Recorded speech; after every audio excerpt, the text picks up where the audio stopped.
you're probably not in a good place, and I don't want to entertain that because I think that wherever you are is punishment enough. Hey there, my handsome and pretty little Cobras, and welcome back to the Cobra's Nest. So today's video is going to be a really fun one, and that is how to deal with negative people. So without further ado, let's get right into the video. Let's get it. Let's go. Woo!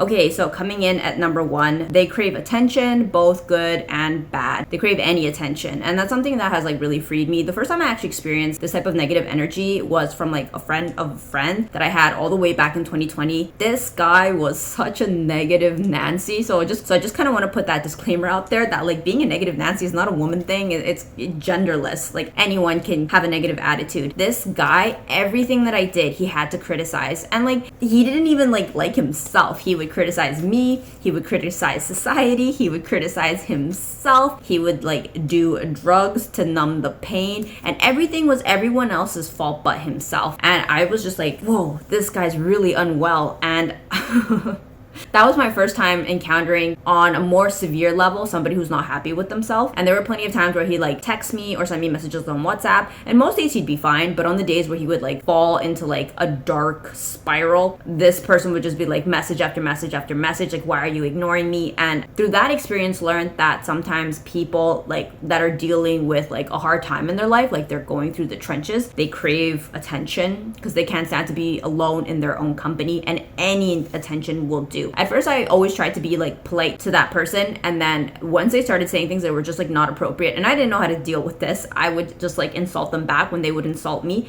and it was just like this negative spiral. And then for the first time, I realized, I was like, whoa, I have turned into somebody I don't recognize. And that's kind of when I realized like you have to be careful who you let into your life, because demons love to enter a friendly home. And that has like really freed me, because it's like you have to be careful with like demons, because it's really hard to get them out. Once they get in, it's really hard to get them out. This guy was like borderline like stalking me on my phone. He like found my YouTube, started stalking me on my YouTube. He started like stalking Will. Like because of that experience, I've kind of learned to like nip it in the bud. When somebody is entertaining negative energy, I've just realized they just want attention. It doesn't matter if it's good attention, it doesn't matter if it's bad attention. Okay, coming in at number 2, you trigger a pain point in them. So something that I've noticed, especially more so with TikTok, I feel like YouTube and Instagram are more like happy communities. I think there's a lot of dysfunction on TikTok. I've had a lot of videos go viral on TikTok that don't translate into subscribers, don't translate into TikTok followers. It's just literally people just commenting like negative vitriol under videos. Comment down below if you've noticed this. Like TikTok is like obsessed with negativity in ways that like I've never seen before. But something that I've kind of realized is that like negative people, they really like lash out when things that are like good in other people, or people are like successful in, that causes like pain points in them. I've realized that like people lash out and criticize you for things that cause pain points in them. So things that I've noticed is that like I had this one friend, and I know I've mentioned her a lot. It's actually an ex-best friend. We fell out and we just don't talk anymore. Before I would have said like it was a toxic relationship. I kind of now just see it as like I just don't think we were compatible. Anything that she felt the need to criticize me in, for example, she'd be like, oh, you think you're all that, you make so much money. Then she like post things on her like Instagram story where she'd be like, oh, I hate that like I don't have a good salary. Oh, I hate that I still live with my parents, and like I'm in my 30s and like I don't even have a boyfriend.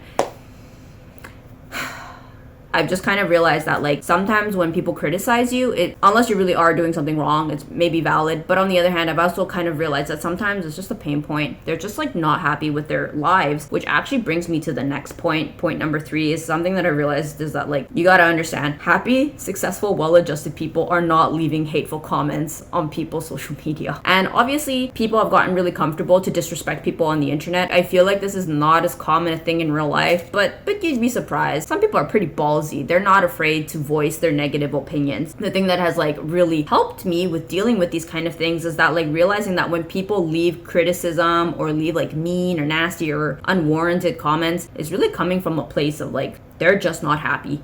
I've never seen somebody who's happy, well-adjusted. Like, I will never see Amber Schultz or Alex Hormozy leave a hate comment on my YouTube channel.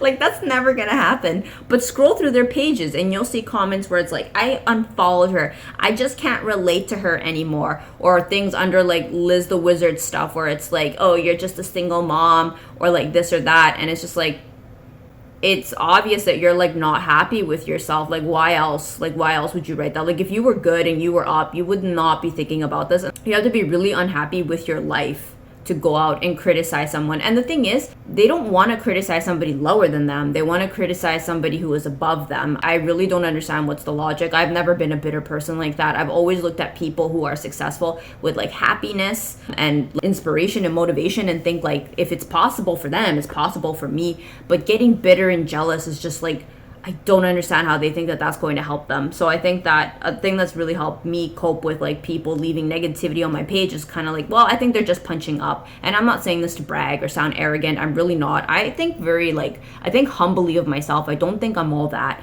But when I see these type of comments, I just think you're probably not in a good place. And I don't want to entertain that because I think that wherever you are is punishment enough. Okay, so coming in at number 4, bad fruit rots on its own. So thinking that like, oh, I'm going to fight them or I'm going to tell them this and that and whatever is just like not the right method. Because if you think about it, it's a rotten fruit. A rotten fruit on a tree is just going to fall to the ground on its own and it's just going to become protrude on the floor. Like you don't need to start like poking at it, getting in with it, because the other thing that ends up happening is like you pretty much lower yourself to their level, and that's what they want. Misery loves company. There's that saying that like, not my circus, not my monkeys. Like why is it that like a fool will argue with you and beat you with experience? They will bring you down to their level.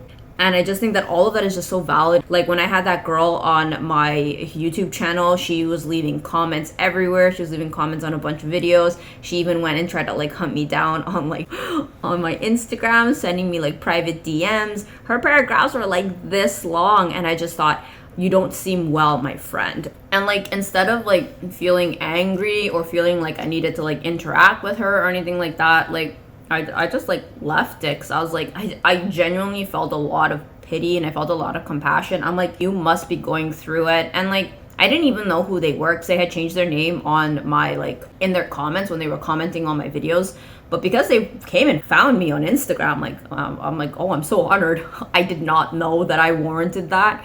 I can't be bothered to go find people on Instagram, but she came and she found me, and then through that I was able to like look through her profile and like I was like, oh geez, I could see that this person was like, I was like, I kind of get why you would come and criticize me, because it's just like numbing the pain from your own life. And obviously I don't want to like keep giving her like energy because that's probably what she wants. But and it's just like so heartbreaking because like on top of like all of that, and like I didn't even accept her DM. I just like left it on like, you know, you can like accept, block, or delete or whatever. Like I didn't even reply to it. I just left it. And it's like she's still watching my stories. Like I don't even have the heart to block her. I'm like, I can see like you have fallen in love with my life. You love me. You find my content both triggering, painful, disgusting, and fascinating. And it's like, I just don't want to take that away from you. So I feel like, yeah, I didn't even block her. I just left her there. I was like, she's still watching my stories, still watching my videos. So it's like, I am really happy you are finding my content valuable and entertaining, because I think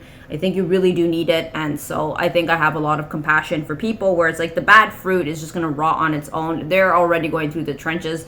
They don't need me to like pour gasoline on the fire. Their unfulfilled lives is already punishment enough. So there's really no need. The best way to do it is just like take the high road and wish them the best, because they truly do need it. So I hope that my little Cobra babies could have enjoyed how to deal with negative people. I think the best answer to all of this is to just keep shining with your light. I think the solution to all of this is just to continue having a positive attitude. Don't let the negative Nancy's get you down. Continue to shine in your light, because I think that there's really no point to let them affect you. They're just not really happy, and so all we can do is just bless them and send them positive energy and hope they heal, and hope that whatever is painful for them goes away, because like no one deserves to live like that. Like somebody who takes that much time and energy, like we love that. And I really do hope that you find the peace that you are looking for.